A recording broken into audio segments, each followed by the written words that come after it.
I turned around quickly, and the next thing I saw was Malcolm falling back in a dead faint. Herself over. I looked out at him and I said, he's going to die. I kept saying to myself, he's going to die. To protest far right. These aren't leaders. These are puppets and clowns that have been set up over the black community by the white community. You've got to keep the white and the black separate. I am going to use whatever is necessary to get that criminal off my back.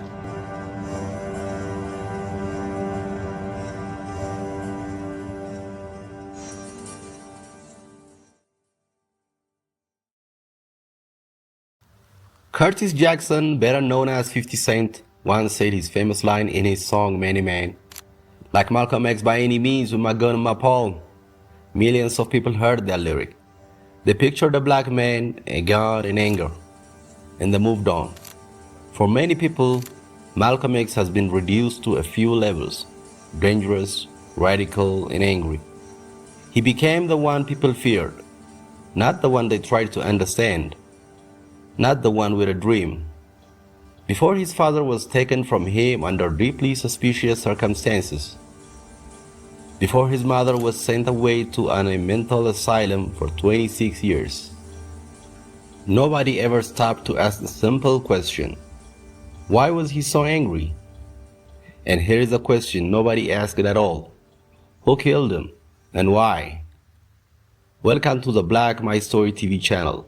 This is the full story, straight version, and the real one.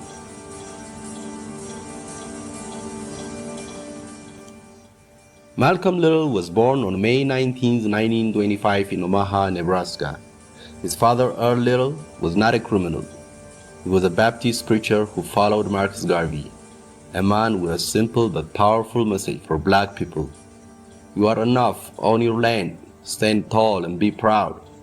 Now Africa's been sleeping, not dead, only sleeping. Today Africa's walking around not only on our feet, but on our brains.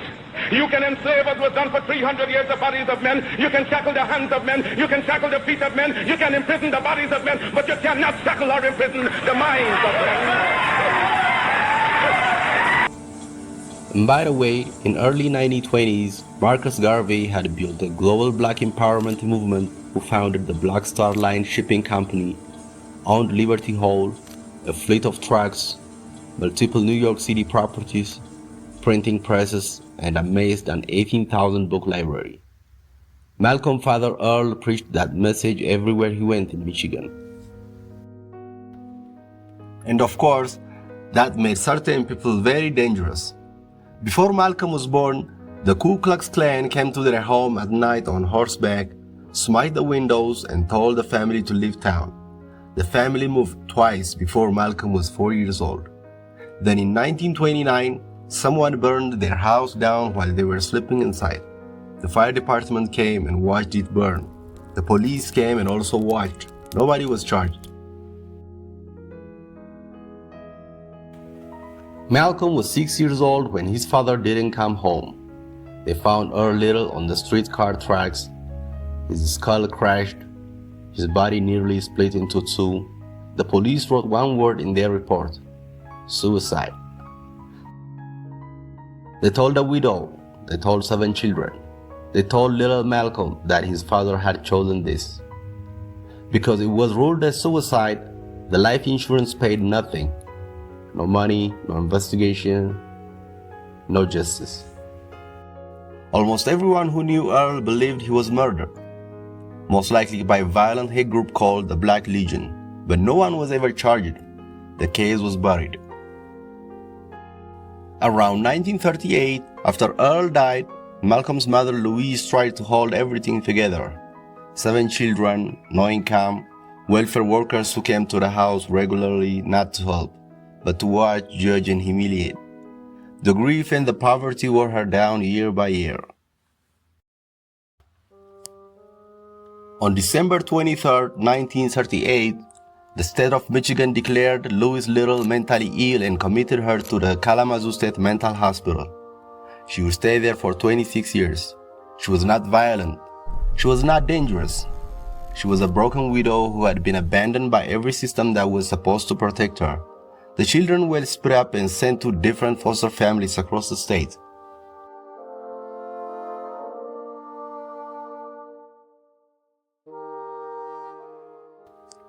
Malcolm was sent to a juvenile home in Mason, Michigan. And here is a part of the story that should stop you completely. Even after all of that, even after the tragedy, the burned house, the foster homes, the hunger, Malcolm was an outstanding, extraordinary student at Mason Junior High School. Straight A's, class president, sharp, curious, full of ambition. He wanted to be a lawyer. One day, his English teacher, Mr. Ostrowski, asked Malcolm about his future. Malcolm said, "I just want to be a lawyer." Mr. Ostrowski looked at the smartest student in the room and said, "That's not a realistic goal for a black boy. Why not carpentry? You are good with your hands." What made it worse, Mr. Ostrowski had encouraged white students who were less intelligent than Malcolm to pursue difficult careers. Only Malcolm was told to aim lower. Malcolm later wrote that something died in him that day, not his anger, something quieter. His belief that his country had a place for him. Fast forward, he packed his bags and left Mason, Michigan forever.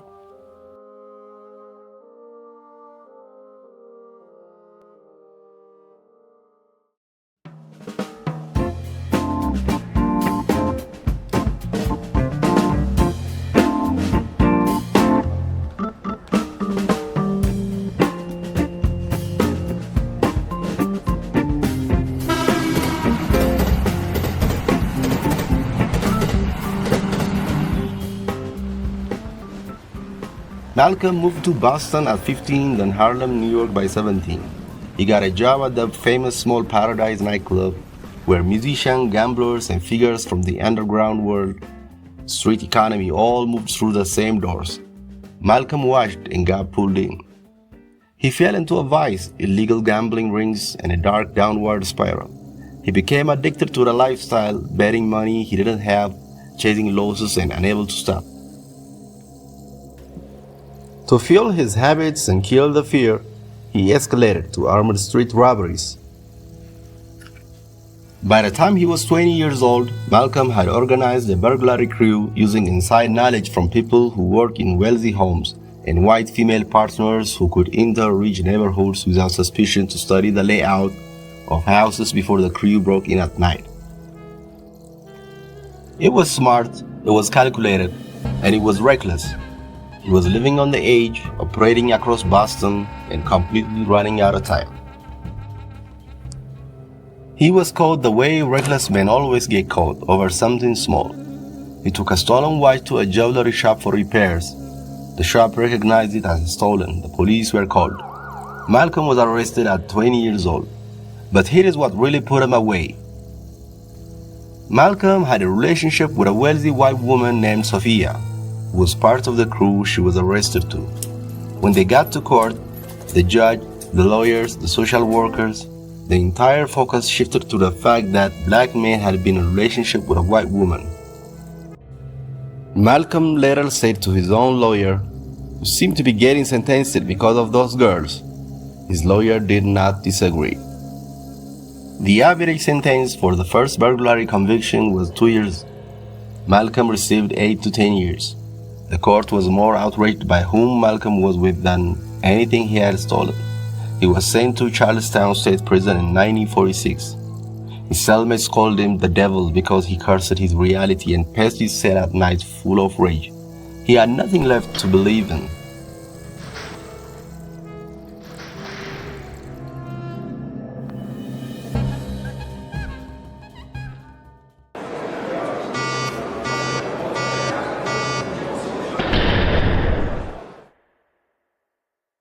Greetings to you. I'm Elijah Muhammad, the preacher of freedom, justice, and equality to you, my poor black people who has been lost in the wilderness of North America for the last 400 or more years.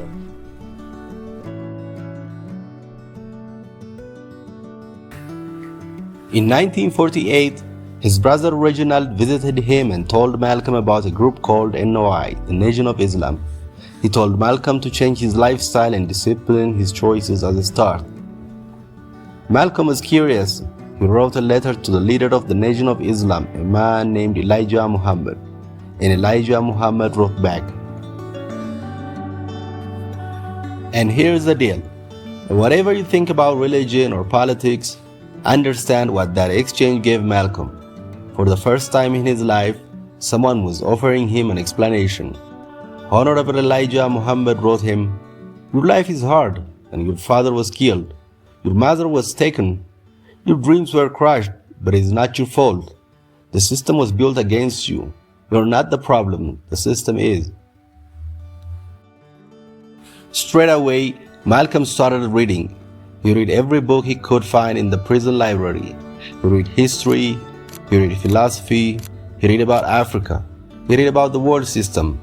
He was so hungry for knowledge that he made himself a copy of the dictionary, writing out every word and its definition by hand in his prison cell because the light was too dim to read the actual book comfortably. He was teaching himself to think, to argue, and to understand. In 1952, Malcolm X walked out of prison gates. The name Malcolm didn't stay behind. It was Malcolm X now. The X stood for the African family name that historical injustice had erased from his ancestors. The X stood for every lie, every stolen dream, and every crushed hope. When Malcolm joined the Nation of Islam, it had roughly 400 members. Within 10 years, throughout his speaking, organizing, and brilliant energy, it grew to 50,000. Let that be clear. While Elijah Muhammad was the spiritual foundation, Malcolm was the engine. He took a regional movement and turned it into a national powerhouse. He was the voice, the face on television, the man who made America pay attention. Outside the courtroom, I asked Malcolm X, giving his first television interview, whether the black Muslim prophet is preaching race hatred.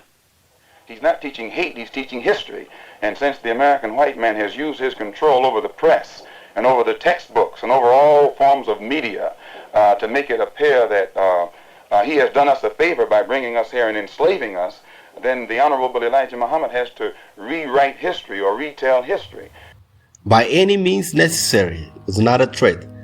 It was a statement from a man who had tried everything the proper way first, and watched the proper way fail him every single time. But the higher Malcolm rose, the darker things were becoming behind the scenes.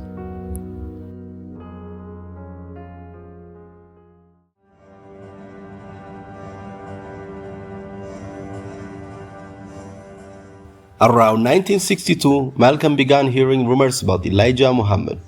Some say Malcolm knew a lot earlier, even back to 1958, that Elijah, who preached strict moral codes to his followers, had been secretly violating his own teachings with young secretaries inside the organization. Not one, not two, 6 women and even several children with him. Malcolm investigated quietly, spoke to the woman personally. It was all true. He went to Elijah directly, and Elijah didn't deny it. Instead, he made excuses based on ancient history, as if his spiritual status placed him above accountability. That destroyed something in Malcolm that could never be repaired. This wasn't just personal betrayal. Malcolm had spent years building this movement. He had looked at thousands of people in the eyes and told them to trust this leadership. If the leader was a fraud, what did that make everything Malcolm had sacrificed?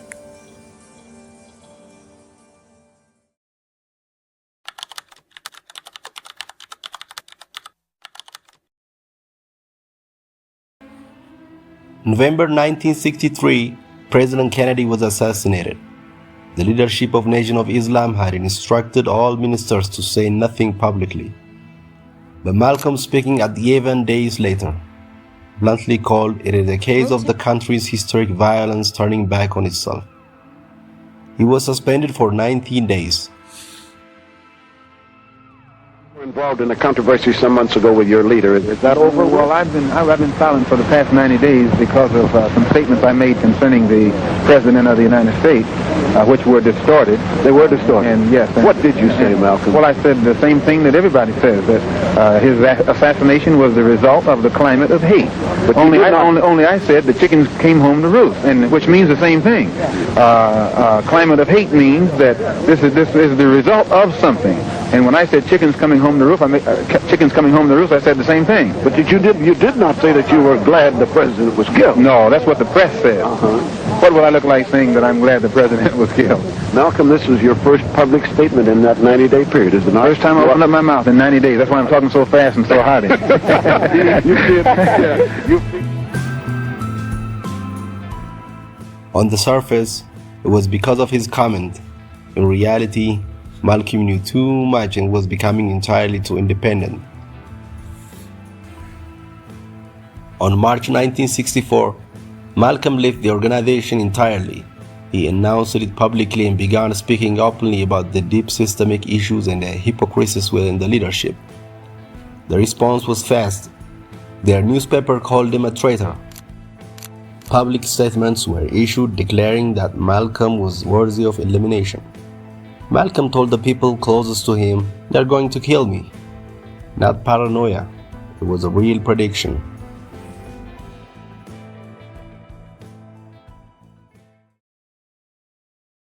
I think a lot of people confused by the new Arabic name, El-Hajj, Malik, El-Shabazz. I've always had the name on my passport, Malik El-Shabazz, I only used it in the Muslim world. Well, Hajj is a title that is given to any Muslim who makes the pilgrimage to Mecca during the official Hajj season. Well, will you now use Shabazz and drop X?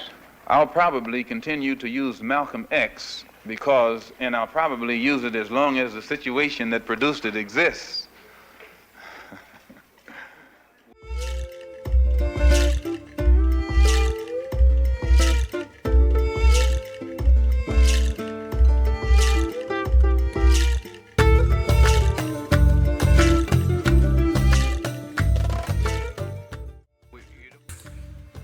In April 1964, Malcolm traveled to Mecca for the Hajj pilgrimage.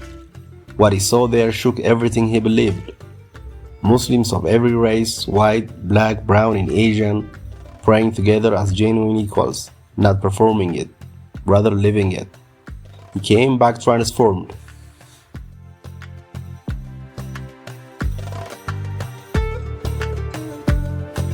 Feel being here, seeing this for yourself. It changes the way you look at people. It changes the way you look at the world. In what way? You realize the problem was never skin color. It was the system that taught us to see each other wrong.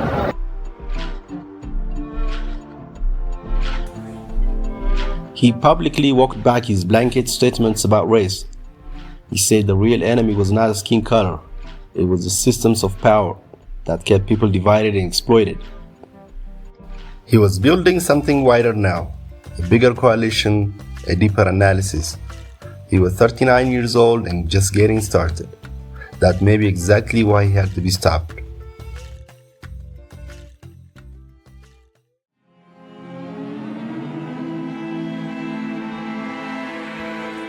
The Audubon Ballroom, Manhattan. His wife Betty Shabazz was in the audience. Their 4 young daughters were there. Malcolm walked to the podium. A stage disturbance broke out in the crowd. In the confusion, men in the front rows rushed to the stage with weapons. Around 21 shots were fired. Malcolm was struck 7 bullets in his chest with sort of double-barreled shotgun, supplemented by shots from semi-automatic. He was pronounced dead at Columbian Presbyterian Hospital. He was 39 years old. His wife was pregnant with twins. 3 men were convicted of the attack, but in 2021, 56 years later, 2 of those men were officially exonerated and cleared. The Manhattan District Attorney confirmed that authorities had deliberately hidden evidence during the original trial. The 2 wrongfully convicted men, Muhammad Abdul Aziz and Khalil Islam, received a combined $36 million settlement in 2022, $26 million from New York City and $10 million from New York State. Intelligence agencies have been watching Malcolm for years. They knew threats had been made. Documents suggest they knew a plot was being organized. They did nothing. Whether they acted in it or simply let it happen, the result was the same. The most powerful independent black voice in America was silenced, and the truth was buried for over half a century.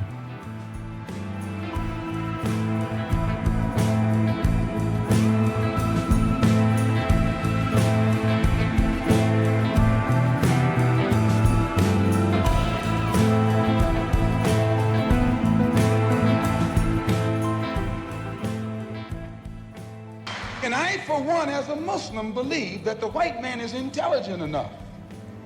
If he were made to realize how black people really feel and how fed up we are without that old compromise and sweet talk. Stop sweet talking it. Tell him how you feel. Tell him what kind of hell you've been catching, and let him know that if he's not ready to clean his house up, if he's not ready to clean his house up, he shouldn't have a house. It should catch on fire and burn down. You can never whip these birds if you don't keep you and them separate. I found that out in Birmingham. You've got to keep the white and the black separate. The word radical is used to dismiss people without having to understand them. It let us say he went too far, without asking too far from what? A fair system, and fair to whom? In the name of the greatest people that have ever trod this earth, I draw the line in the dust and toss the gauntlet before the feet of tyranny, and I say segregation now, segregation tomorrow, and segregation forever.